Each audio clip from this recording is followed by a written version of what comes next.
Pacific Northwest. The Dori Monson Show on KIRO Radio. This is The Big Lead. Woo! We got a lot of stuff to talk about today. Coming to you from the Carter Subaru studio and streaming on Facebook Live. Welcome to The Big Show. It's not just big, it's large today. Extra large. Let's get right to The Big Lead. The Big Lead. I sense a Dori rant coming on. One of the great crimes that our politicians commit, and I wish we could actually charge them for this crime, is in their desperation to try to attract as many drug vagrants as possible to the Puget Sound area. They have put a lot of people at great peril. And we're seeing that manifest itself all the time. And then they tell these lies. We need to raise your taxes to help with the homelessness crisis.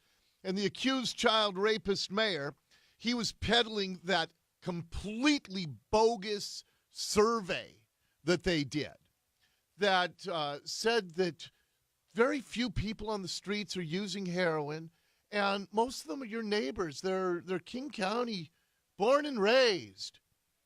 And we all knew it was a lie, but they thought, well, that will make the message more compelling to raise taxes. And what we have seen on a consistent basis for the last few years from our friend Kelly Herron, who is training for a marathon when she stopped in the restroom at Golden Gardens in the middle of the afternoon and was brutally attacked. She fought off her would-be rapist who had just recently moved here from Arizona. A woman dropping off her car at a Ballard dealership just to get some servicing at 7:30 in the morning, brutally, violently raped in the bathroom there by a guy who had just moved up here from Texas. A family by the Seattle Center. Homeless guy puts a rope around dad's neck trying to choke him out. He just moved here. The huge encampment on the sidewalk in the shadow of the Space Needle. They were here from West Virginia. I mean, it's just undeniable that we have drug addicts from around the country and mentally ill people who see, oh, marijuana's legal, heroin is legal. Well, Seattle's the place to be. And we have in just a absolutely unbelievable number of mentally ill and drug addicts roaming our streets now. And if you have seen this video that our friends at KIRO 7 News obtained, surveillance video on the outside of a building in Pioneer Square, right near the Union Gospel Mission. Although neither the attacker nor the victim was there to have anything to do with the Union Gospel Mission. It was just coincidentally in front of the Union Gospel Mission. But what you see on this video is a man is just standing on the sidewalk with about 20 or 30 other people. They appear to just be waiting for a bus. And that is when a crazy man with a 6-inch steak knife, for no reason at all, just starts stabbing the victim. And it is a brutal, senseless attack. Christina Dioguardi is a business owner in Pioneer Square. She talked to KIRO 7 News, and she said, yeah, because things have gotten so violent with these mentally ill and drug vagrants and everybody else who is littering the streets, she says that businesses are just getting crushed down there. That's another reason why I keep losing customers. People don't want to come. And that very bad people are taking advantage of all of our imports, the dregs that we're importing into our region. When there is chaos like that in a city, it brings others that take advantage of the situation. And that's what's going on in Seattle. We have people taking advantage of the homeless situation. She is absolutely correct. So we have drug laws that attract drug vagrants from around the country to our region. And then, of course, the gangs come in because they sell an awful lot of the heroin that's out on the streets. You have crime being committed, property crime at a higher rate than any city in the country. Here is a witness who, and I tell you what, God bless some of those people who were near this man who was getting stabbed, because even though they were unarmed and a 51-year-old man is flailing at this stranger with the steak knife, a couple people putting their own lives at risk tried to intervene, tried to save the life of this man on the streets of downtown Seattle. Here's a witness who talked with Channel 7. We have to defend the big guy because he defended himself. He defended himself. Yeah, he was trying. He was trying to fight off the 51-year-old guy. So let me tell you a little bit about what KIRO 7 found out about the attacker. Anthony Boatwright, 51 years old. This was right outside the Union Gospel Mission. Boatwright nor the victim had any ties to that charity. Boatwright started stabbing the victim in the legs multiple times. In September, we're just getting the video now. KIRO 7 obtained the video from a nearby building, which is why this is back in the news. But this happened on Thanksgiving Day. In late September, Boatwright was also charged in Seattle Municipal Court for property destruction.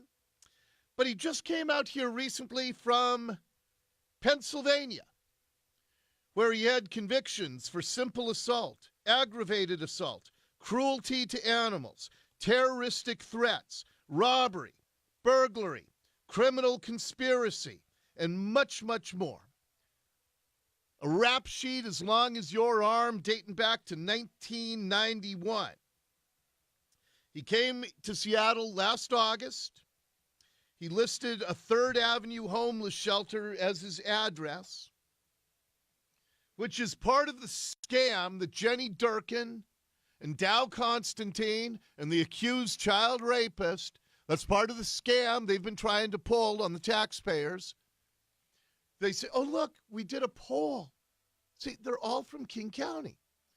And they say that because last known address is a homeless shelter in Pioneer Square. Now, it's a guy from Pennsylvania. It's all part of their scam. They have no idea why Boatwright moved from Pennsylvania here to the Seattle area. Most of his 27-year criminal history occurred in Pennsylvania. Well, I know exactly why, and I just told you why. Free heroin?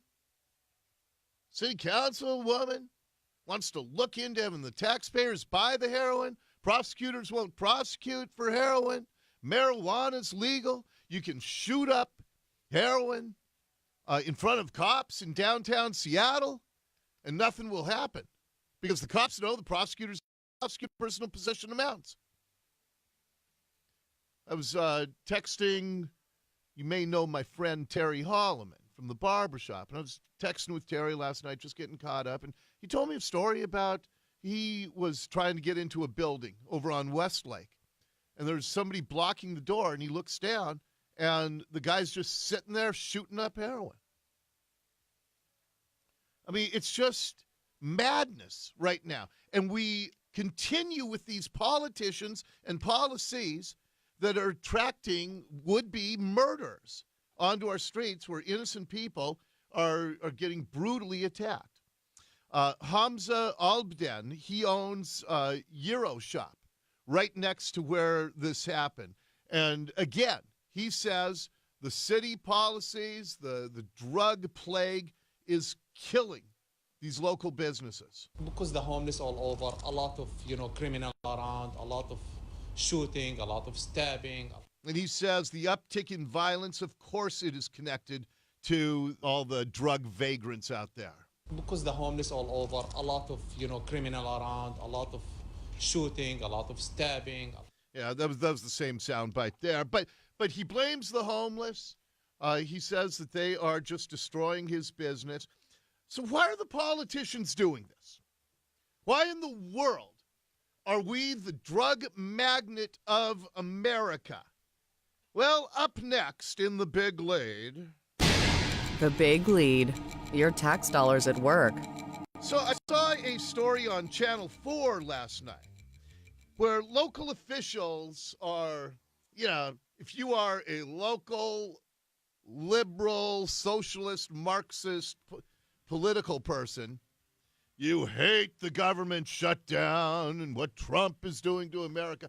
And so you use any story you can to try to perpetuate we'll have a local tie to the federal government shutdown. Okay. So Lehigh, the Low Income Housing Institute, they talked to Channel 4. This is at comonews.com.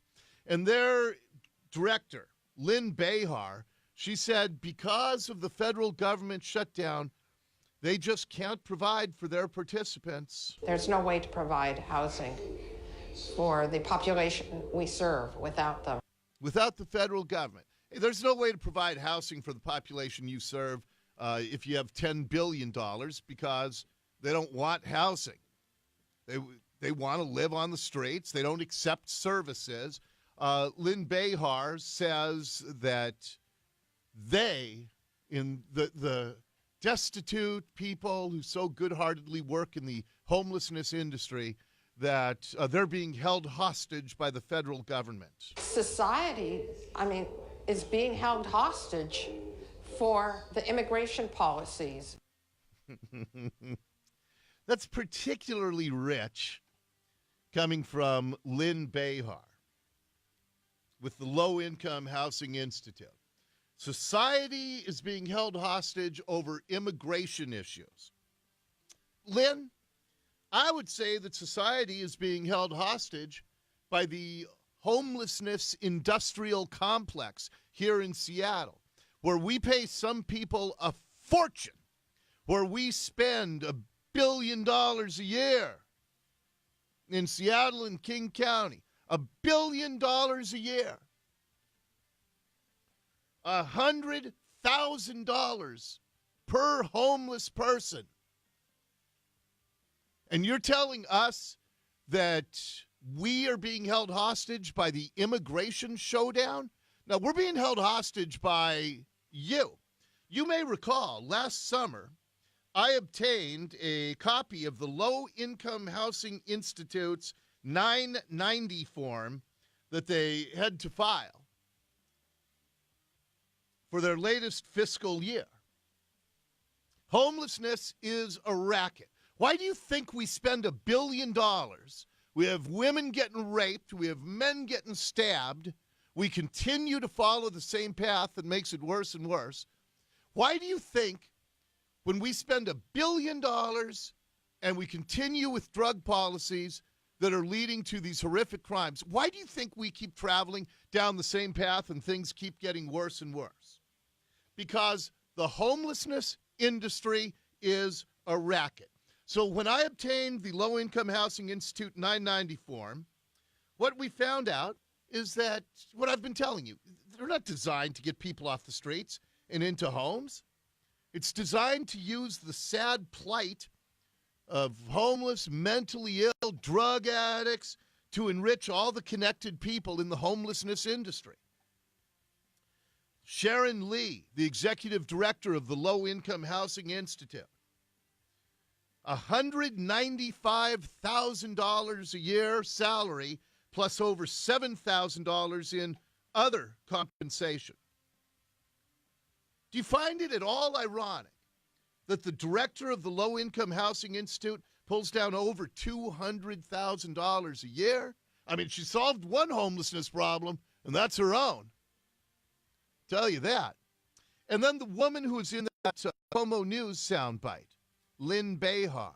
Society, is being held hostage for the immigration policies. Again, we're being held hostage by your racket, Lynn Behar.